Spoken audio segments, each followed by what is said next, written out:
آپ یقین مانیے کہ جب یہ نومبر میں اسٹوری کنسیو کی اور اس وقت بشرا بی بی ابھی اریسٹ نہیں ہوئی تھی، تو جو پہلی ریکویسٹ جب ہم نے لسٹ بنائی کہ ہم نے کن کن لوگوں کو اس میں انٹرویو کرنا ہے، سب سے اوپر بشرا بی بی صاحبہ کا نام تھا، اور ان کے لیے ہم نے علی امین گنڈاپور صاحب کے تھرو اپروچ کرنے کی کوشش کی کہ ہمیں ان سے انٹرویو کا ٹائم لے دیا جائے، اس لیے کہ اس وقت وہ پشاور میں بیس تھی، وہاں پہ ان کی رہائش تھی ٹیمپرری، تو وہ ہماری چونکہ ان کا یہ پروفائل انٹرویو ہے نا، دیکھیں شخصیات جو اتنی بڑی شخصیات ہوتی ہیں ان کے اوپر دنیا بھر میں سیاستدان ہوں، ایکٹر ہوں، سیلیبریٹیز ہوں، ان کے اوپر الزام لگتے ہیں، ان کے لیے جرنلسٹ چاہتے ہیں ان سے انٹرویو کرنے کے لیے۔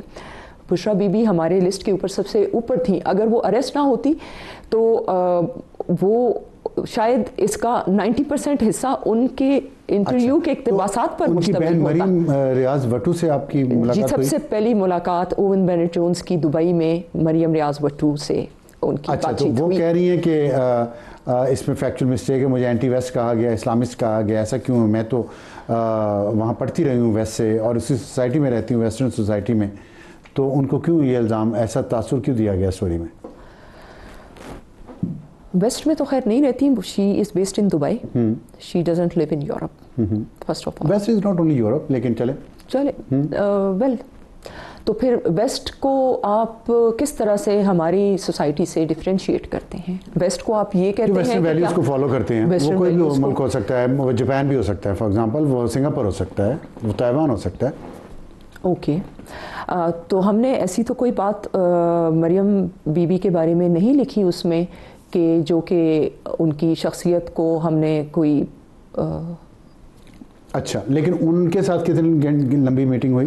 یہ ان کے ساتھ multiple meetings Owen Bennett Jones کی ہوئیں، telephonic conversation, written conversation, time and again کوئی چیز سمجھ نہیں آ رہی۔ جتنے آپ نے فیکٹس دیے ہیں اس کو مریم ریاض وٹو نے اور علیمہ خان نے کنفرم کیا ہے، جو آپ نے فیکٹس دیے ہیں اس میں ان سے ریلیٹڈ، جو ان سے ریلیٹڈ باتیں ہیں ڈیفینیٹلی ان سے کنفرم کیا ہے، لیکن اگر ایک بندہ، میں مریم ریاض وٹو صاحبہ کا ہی کہوں گی، اگر وہ ہمیں کہتے ہیں کہ جی میں نے اور میری بہن نے کوئنس میری کالج لاہور سے تعلیم حاصل کی ہے، اسکول اینڈ کالج، تو جب ہم اسکول میں ہم گئے، ہم نے وہاں پہ 4 گھنٹے گزارے، پرنسپل صاحبہ نے ہمیں ریکارڈ چیک کر کے 2 دن کے بعد کنفرم کیا کہ اس نام کی بچیاں ہمارے اسکول سے کبھی بھی نہیں پڑھتی۔ تو آپ یہ سمجھتی ہیں کہ مریم ریاض نے جھوٹ بولا؟ جی ہم بالکل، ہم سمجھتے نہیں ہیں، ہمارے پاس پروف ہے اسکول کے پرنسپل کا کہ they never studied in that school. اگر مریم ریاض نے ایک جھوٹ بولا تو آپ سمجھتی ہیں انہوں نے مزید جھوٹ بھی بولے ہوں گے اس انٹرویوز میں، ان انٹرویوز میں؟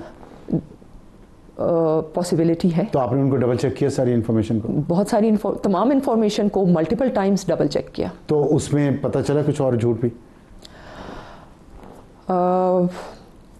اگر اسپیسیفک کریں تو اس وقت شاید مجھے تمام یاد تو نہیں ہے، لیکن اگر آپ مریم سے ریلیٹڈ کوئی بات کرتے ہیں، لائک شی سیڈ کہ جی خاور مانیکا میری بہن کے ساتھ برا سلوک کرتے تھے اور ان کو مارتے پیٹتے تھے، یہ کہا انہوں نے؟ جی۔ تو یہ صحیح، آپ نے اس کو صحیح پایا یا غلط پایا؟ لیکن خاور مانیکا نے جب کہا کہ نہیں میں نے کبھی ایسی حرکت اپنی اہلیہ کے ساتھ نہیں کی، وہ الزام خاور مانیکا کے اوپر تھا نا، تو ابھی اگر میرے اوپر یا میں آپ کے اوپر کوئی الزام لگاؤں اور آپ وہاں پہ بیٹھے نہیں ہیں، کوئی اور آپ سے جا کے کہے جی ابصار صاحب آپ نے یہ بات کی ہے، آپ کہیں کہ نہیں میں نے نہیں کی یا میں نے کبھی یہ کام نہیں کیا۔ ٹھیک ہے بشرا تسکین صاحب، بہت شکریہ، ہمارے پاس وقت کم ہے، امید ہمیں یہ تھی کہ آپ سے مزید بات کرتے، لیکن اب وقت تو ایک بریک ہے، بریک کے بعد واپس آئیں گے ہمارا آج کا ایڈیٹوریل، اور وقت ہے ہمارے آج کے ایڈیٹوریل کا۔ خبر لیجئے دہن بگڑا، حیدر علی آتش کا ایک شعر ہے جو بہت پسند آیا، حسب حال ہے لگے منہ بھی چڑھانے دیتے دیتے گالیاں صاحب، زبان بگڑی تو بگڑی تھی، خبر لیجئے دہن بگڑا۔ کیوں آیا یہ شعر میرے ذہن میں؟ ہمارے ایک بہت ہی محترم اور سینئر صحافی دوست انصار عباسی صاحب نے ایک ٹویٹ کیا جس میں انہوں نے سپریم کورٹ کے چیف جسٹس یحییٰ آفریدی صاحب کو یہ کہا کہ جو کیسز کی سننے کی رفتار ہے اس کو بڑھایا جائے، انصاف دینے کی رفتار کو بڑھایا جائے۔ بڑی اچھی بات کی انہوں نے کہ انصاف کی فراہمی آسان اور چست ہو۔ اس کے جواب میں کچھ صحافیوں نے ان کو بہت برے طریقے سے گالیاں دیں، ان کے خلاف گندی زبان استعمال کی، جس کی وجہ سے سوشل میڈیا میں یہ دو گروپس میں پہلے ہی ظاہر ہے پاکستان کی عوام اس وقت پولرائزیشن کا شکار ہے، ایک دوسرے کے خلاف دو گروپس ہیں، دو سے بھی زیادہ گروپس ہیں، لیکن جو رائے آپ کی بن جاتی ہے آپ اس پہ اتنا قائم رہتے ہیں کہ اگلے کسی انسان کی آپ رائے سننے کے قابل ہی نہیں رہتے، اور اگر کوئی اور شخص جس کی رائے آپ کی رائے سے مختلف ہو اس کو دشمن اور غدار اور کافر قرار دیا جاتا ہے، اس کے خلاف عجیب و غریب زبان استعمال کی جاتی ہے، اس کی آل اولاد کے خلاف، اس کے گھر والوں کے خلاف زبان استعمال کی جاتی ہے۔ کیوں ایسے رویے ہمارے معاشرے میں یہ بہت زیادہ بڑھ گئے ہیں؟ اتنی نفرت اور زہر کیوں پھیلا رہے ہیں؟ جنہوں نے بھی پھیلائی، جس وجہ سے بھی پھیلائی وہ تو جا چکے، لیکن میں اپنے صحافی دوستوں سے یہ ضرور کہوں گا کہ کم از کم آپ تو زبان و بیان کا خیال رکھیں اور اتنی نفرت اس زبان میں مت پھیلائیں کہ پھر واپسی کا سفر ہی مشکل ہو۔ آج کے لیے اتنا ہی، خدا حافظ۔